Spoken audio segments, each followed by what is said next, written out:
So, good day mga boss. Welcome na naman sa ating panibagong video. So, dito tayo ulit mga boss sa handle switch na to. Kasi maraming mga nagtatanong, lalo na yung ating mga Honda Click user. So, meron din nagtatanong for Rider, Rider 150, PCX, NMAX, kung pwede ba daw to mga boss. So, pwede naman to. Conversion lang ng wiring yung kailangan natin gawin. Tapos doon sa last na inasisan ko o doon sa last na tinuruan ko mga boss patungkol dito ay nagtanong siya kasi maglalagay siya ng MDL. Ang gusto niya yung maging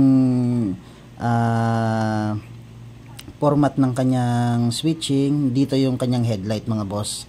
So automatic on yung low beam, tapos high beam pag inangat mo yan, naka high beam siya, tapos yung passing. Tapos mga boss, naglagay siya ng mini driving light, dual horn. So nilagay niya dito dual horn. So yan, dito nakalagay yung dual horn. Ang wiring ng dual horn na yan mga boss, o ng switch na yan is yung green. So ito, green and red. So yan ang wiring yan, on and off. Para selector ng dual horn mga boss, stock tsaka loud horn. Tapos ang tanong niya doon mga boss, dahil nga meron siyang passing dito sa kanyang headlight at meron siyang MDL, pwede daw ba na pagganahin yung passing doon sa kanyang headlight? So sabi ko, pwede naman. At gagawin lang nating negative trigger yung doon sa ating passing mga boss ng ating mini driving light, kasi ang headlight ng ating Honda Click mga boss ay negative trigger, kaya kailangan ang lalabas dun sa ating high beam dito sa kulay blue, eto blue, output nyan dito sa wiring na to ay kulay blue, yan yung high beam, yan yung passing din ng ating headlight. Kaya syempre pag once na yung output dyan ay negative, ang lalabas dun papunta dun sa ating MDL passing ay negative. So doon magkakaroon ng problema mga boss. Kaya ginawa natin ang solusyon yon, kung paano mangyayari yon na magpapassing yung headlight ng ating Honda Click kasabay yung mini driving light natin. So dito gumawa na ako ng diagram. Tabi muna natin to. So ito yung ating diagram mga boss. So yan. So dito sa diagram natin mga boss, ito stock switch, passing. Ayan, passing switch. Passing switch. Ito halo to mga boss. Halo. So yan siya. Dito ang kailangan natin, siyempre ito yung pinaka output mga boss. Ito yung output ng ating headlight na passing. So passing ng ating headlight ay high beam. So ito yung magiging output niya, papunta naman dito sa relay. Dito mga boss, pag once na pinagana natin yung ganung klaseng setup sa ating mini driving light, kasabay yung passing ng ating headlight at passing ng mini driving light. So dito kailangan natin ng tatlong relay. Dito sa diagram ko mga boss, ang ginamit ko dito ay tatlong relay na mini relay 12 volts. So ito para sa switching ng ating high and low. Meron tayong halo switch, tapos yung mini driving light mga boss na dito sa atin ay 3 wires. High at low at high, tapos yung negative. Pero syempre, meron din tayong supply galing dito sa ating battery at maglalagay tayo ng fuse dyan mga boss. Ayan, fuse yan. Dito pala mga boss sa ating positive line. So, ayan. Wala na to mga boss. So, una, paano ba gagana yung ating mini driving light? Dito sa mini driving light mga boss yung 30. Same pa rin naman to ng mga gumawa ng ating mini driving light o yung mga gumagawa ng mini driving light. Yung kanyang supply ay 30. Yung 30 na yan mga boss, dalawang mini relay na yan, 1 and 2 ay yung 30, dalawa na yan pagsamahin at nakakonect yan sa positive line ng ating battery. So bago dumating yan sa ating positive line, kailangan natin ng 10 amperes na neto fuse, with fuse box na yan mga boss. Tapos yung ating negative, so yan nakakonect yan mga boss, yung 86 at 85 ng relay 1 at relay 2 papunta naman yan sa 87A. So ito wala na to. So 87A yan mga boss. Yung ating 87A connected yan dito sa 30 ng ating mini relay 3. So yung 30 na yan, diretso yan dito sa negative supply ng ating battery mga boss. Kung yun dito sa taas, yung 30 na to ay nakasupply yan dito sa positive line. Yung 30 naman dito sa relay 3 ay naka-connect naman sa ating negative. So yan. Tapos yung 85 na ito mga boss ng relay 3 ay naka-connect din yan sa ACC. Sa ACC ng ating halo switch. So kasi yung sinaka-supply nito mga boss naka-ACC yan. So ilagay na rin natin yan sa supply ng ACC mga boss, tong ating 85 ng relay 3. Connected na rin dito sa wire ng halo switch. So halimbawa, pailawin natin yung ating low mga boss. Dahil meron na tayong 30 na to at meron na rin tayong negative dahil yung 30 na to connected to dito sa 87A automatic. At dahil meron na siya dito mga boss, meron na siyang positive supply dahil sa ACC at negative to, automatic na ang ibabato niya dito sa 87A ay negative yan. So negative output, papunta naman yan dito sa 86 at 85 ng relay 1 at relay 2. So ibig sabihin magkakasupply na rin ito mga boss. May supply na rin siya ng 30 dito at meron na rin supply itong dalawa na to. So yung kuryente mula dito sa 30 naka-float yan dito mga boss sa 87A dahil walang connection dyan. So wala siyang i-output na kuryente. So paano iilaw yan mga boss? Pag once na pumindot tayo ng ating tri-switch pala ito mga boss, tri-switch. So hindi yan halo switch, tri-switch. Yung may high and low mga boss, domino tri-switch. So yan, yung ACC, yung supply natin nakalagay sa ACC. Pag once na nag-low tayo, so papalo yung connection dito sa relay 1, papunta naman dito sa 85. Dahil may negative tayo at positive dito, yung positive dito mga boss, ipapalo na siya dito sa 87. So iilaw na yung ating low. So yan, naka-connect yung dalawang low na yan. So mag-output na siya dito, iilaw na yung ating low. Tapos yung negative niyan sa negative. So patayin natin yung low. Pailawin naman natin yung high. So iilaw naman yung ating high, papunta naman dito sa 86 ng relay 2. Dahil nga meron na siyang 30 dito na positive line, na positive supply at meron na siya negative. Yung connection mula dito sa 87A ay mapupunta naman dito sa 87. So iilaw naman yung ating high. So paano naman siya mga boss? Dito na papasok yung ating setup mga boss dahil dito sa relay na to. Kasi dito naging supply natin dito sa 30 ay negative. Dito naman sa taas ay positive. So halimbawa mga boss, nag-trigger ka ng low. So yung connection mula dito sa 87A, negative na yan at meron na siyang 30. Nag-trigger ka ng low, iilaw ngayon yung ating low. So ngayon, para mag-passing siya mga boss, eto naka-high to papunta to sa high beam. Yun, high beam yan. Sa high beam ng ating Honda Click.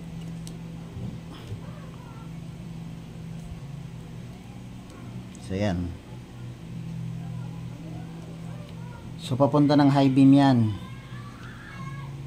ng ating Honda Click. Pag once na nag-passing ka, halimbawa pinindot mo yung passing mo, matitrigger niya tong high beam ng Honda Click at syempre pupunta rin siya dito. Negative line yan mga boss, negative supply dito at magtitrigger naman din siya ng negative dito. Dahil nga positive na to at negative to mga boss, yung connection nandito yan.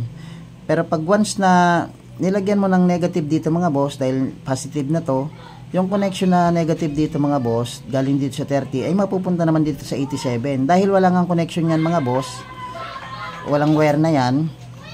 So ang mangyayari, mamamatay lang yung connection dito sa 87A na to, papunta dito sa relay 1 at relay 2. So habang nakailaw yan mga boss, yung ating mini relay MDL na nakalow yan, mawawala ng supply ito mga boss. Itong 86 at 85, mawawalan to ng supply at mamamatay yung ating low. Habang nagpapasing tayo dito, so nag-i-interrupt yung ating low. So hindi siya iilaw, mamamatay iilaw, mamamatay iilaw. So ibig sabihin magpapasing siya kasabay ng ating high beam. So ganun din sa high beam mga boss ng ating MDL. Halimbawa pinatay natin to, tapos nagpailaw tayo ng high beam, so nagkaroon na to ng supply. Dahil meron na uling supply itong ating negative, nagkaroon na itong supply itong 86 positive trigger mula dito sa supply na positive na 30. So maiilaw na yung ating high beam, dalawang high beam na yan. So yan. Ganon pa rin mga boss, pag once na nagpassing ka, iilaw yung high beam ng ating headlight, magti-trigger siya ng negative trigger pati dito sa 86. So yan yung 86 ng relay 3. So mula dito sa 87A na to, papalo yung kuryente ulit dito mga boss. Mawawalan na dito ng supply kasi papalo siya dito sa kabila eh. So wala na to eh, wala tong connection na to, kamali tayo dyan. So yan, papalo yung connection dito sa 87 dahil nga walang connection yan, naka-float lang siya dyan. Mawawalan ng connection to. Ibig sabihin, mamamatay yung ating high. Yung dalawang high natin. Habang nagpapasin tayo. So, magpapatay sindi yung ating high dahil dito sa passing mga boss. Kasabay ng passing ng ating headlight sa ating high beam. So, sabay siya. Ganyan siya gumagana mga boss. Ganyan gagana yung ating setup na yan. So, dito, naisip ko naman dito mga boss, naisip ko naman paano man magpapasim yung ating mini driving light mga boss. Paano naman magpapasim yung ating mini driving light kung nakapatay yung ating mini driving light? So ibig sabihin kahit mag-interrupt to mga boss o mawala ng supply tong negative, hindi pa rin iilaw yung ating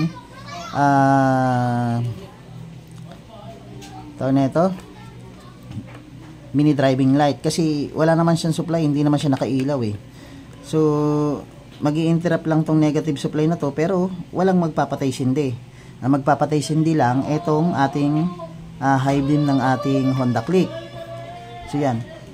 So dito ginawan uli natin ng paraan mga boss. So lang tayo na mabigyan ng solusyon yon na pag once na nakailaw yung ating pag once na nakapatay yung ating mini driving light, kailangan magpapasing pa rin siya mga boss. Magpapasing pa rin yung ating mini driving light kahit nakapatay na siya. So dito nagdagdag ulit tayo ng relay. So yan, 87, 85, 30, 86. So yan. So itong ating 30 mga boss, yung ginawa natin dyan is tawag yan, kinonect natin yan sa dito mga boss sa ating battery. So yan,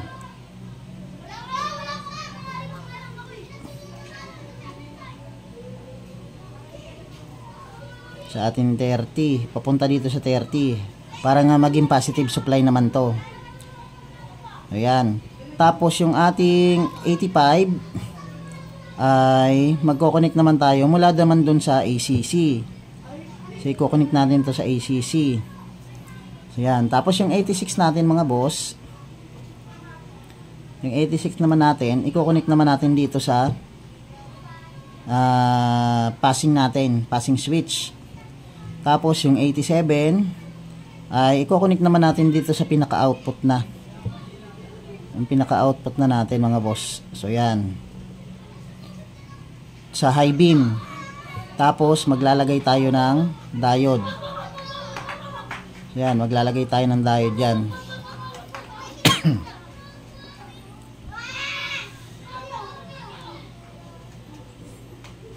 So yan yung setup mga boss.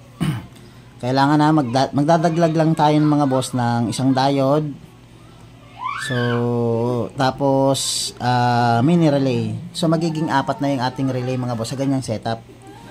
So eto papaliwanag natin mga boss. So ito na mga boss, na ano na natin, nagawa na natin. So kinulayan na rin natin pati yung ating headlight. Yun na nga mga boss, yung pinakadinagdag lang natin dito, isang relay at yung fuse. Yan yung dinagdag natin dun sa ating setup kanina, na kasi ang pinaka problema nga, pag once na nakapatay na yung ating mini driving light, pag once na nagpassing tayo, ang magpapassing lang itong high beam ng ating headlight. So pwede naman yung magpapassing ng ating headlight pag once na nakapatay yung ating mini driving light. Tapos pag once na nakailaw, ang magpapassing mga boss yung high beam, tapos yung mini driving light na nakabukas. So dito mga boss, sa sunod na setup natin, mag-high na yung ating mini driving light gamit yung ating passing switch, kasabay din yung etong ating headlight. So ngayon, halimbawa nakapatay yung ating headlight. Yung 30 mga boss, etong 30 ng ating relay 4. So relay 4 na yan. Yung 30 natin, nakakonect na yan dito sa sa positive mga boss, positive line ng ating battery. So kumuha siya ng supply dito sa positive line ng ating battery. Etong 30 at yung 85 mga boss sa ACC. So yan, sa ACC siya. So kukonect na rin sana natin dito mga boss sa kabilang relay, sa relay 3. Kaso nga lang masikip na yung wiring. So ano na lang natin yan, na connected naman yan sa ACC. Tapos yung 86 natin, nakakonect yan dito sa trigger mga boss ng ating passing switch. So yan, ang magkakakonect dyan mga boss dito sa pinaka output, yung headlight na high beam, tapos sa relay 3 etong 86 at 86 pa rin ng relay 4. Tapos yung ating 87 mga boss, connected naman yan doon sa high beam ng ating mini driving light. Sa pinaka-output na mga boss, dito sa 87, yung lumabas dito sa 87, papunta dito sa high beam, doon tayo maglalagay mga boss ng ating wire mula dito sa 87 ng relay 4. Tapos, naglagay tayo mga boss ng ng diode para ma-interrupt natin yung positive supply na pupunta dito mga boss. Pag once na nag-open tayo dito, para hindi pumasok dito yung yung positive line mga boss mula dito sa high beam, para ma-block niya yung connection mula dito sa taas, para yung pinaka daloy ng kuryente mula lang dito papunta dito mga boss, mula dito sa relay na to papasok dito palabas papunta dito sa high beam. So dito hindi siya papasok pababa dito mga boss. So yan, halimbawa nakapatay mga boss yung ating mini driving light, nagpassing ka, automatic magpapassing yung ating high beam mga boss. Yung high beam ng stock magpapassing. So magpapassing pa rin ba to? May interrupt niya to mga boss. So yan, may interrupt niya pero walang iilaw. Dahil nga nagkaroon na tayo ng relay dito mga boss, ang mangyayari, pupunta siya dito, ang magpapassing ngayon mga boss, yung ating high beam.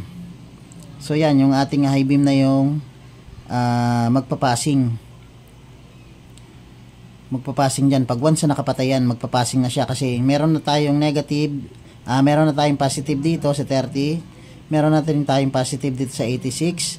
Ang kulang na lang mga boss, yung negative supply o yung negative trigger para mapunta dito yung mula dito sa 30 na positive, mapunta naman din siya dito sa 87, papunta naman dito sa